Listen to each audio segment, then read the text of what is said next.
Ethical Dilemmas in Education. This animation incorporates a case study to illustrate the process of resolving ethical dilemmas. Rushworth Kidder distinguishes between moral temptations and ethical dilemmas. Moral temptation pits right against wrong. Humans are capable of helping or hurting each other, and actions that cause harm are considered wrong. Ethical dilemmas, on the other hand, pit right against right. These are tough choices because there are valid moral arguments for both options. Kidder describes 4 types of ethical dilemmas: truth versus loyalty, individual versus community, short-term versus long-term, and justice versus mercy. This case study presents a scenario with an individual versus community ethical dilemma. Hi Gary, what did you want to see me about? Carlos, I thought I should tell you that Amna came to see me on Friday with a complaint about your class. I'm surprised to hear that. She's an excellent student and is doing very well in the course. What is her complaint? She feels that you're playing favorites. She says you have been going to the pub every week, discussing class material there, and she is feeling excluded. I have always been very careful to invite the whole class, and students have enjoyed the chance to continue discussing class material. We also talk about their future careers, and it gives the students a chance to get to know each other better. Actually, Carlos, you should not be socializing at all with students outside of class hours. There will always be some students who will feel left out, and being too friendly with students may lead to biases when evaluating them. So is this a moral temptation or an ethical dilemma?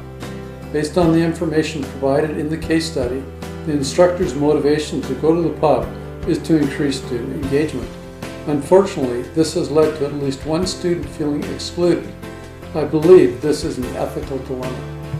But then, the department head tells the instructor that he should not socialize with students outside of class, as this can compromise his marking objectivity. I see this as a moral temptation. I believe that resolving the moral temptation takes precedence. Is it possible to engage with students outside of class without compromising marking objectivity? Faculty attend intercollegiate sporting and cultural events. Could the consumption of alcohol be the real concern of the department head? Assuming the moral temptation problem can be resolved, the next step is to deal with the ethical dilemma. Is it possible for the instructor to host a gathering where everyone feels welcome? Kidder presents 3 resolution principles: ends-based thinking, rules-based thinking, and care-based thinking.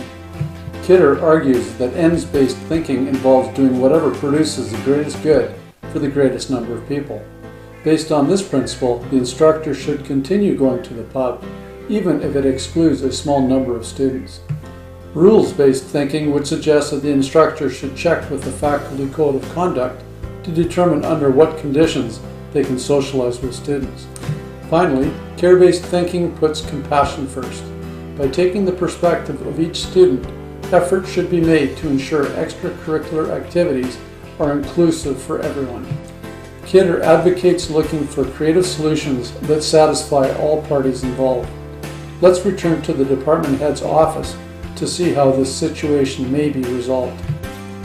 Gary, I agree that fair grading is of the utmost importance, and excessive socializing with students is not a good idea. However, many faculty attend campus sporting and cultural events, and this hasn't compromised student grading. You raise a good point, Carlos. I also agree that it is important to make all campus activities inclusive for all students. What if we choose a different venue each week, and I inform the students ahead of time that both alcoholic and non-alcoholic beverages are available?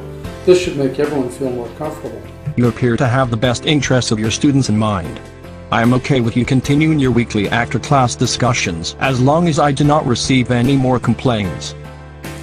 I chose this case study because I experienced a similar situation early in my career. Our sales team got together weekly at a local pub for drinks and chicken wings after work.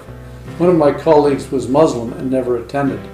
When I asked him why, he told me it was because he didn't drink alcohol. I told him that I didn't consume alcohol at these events either.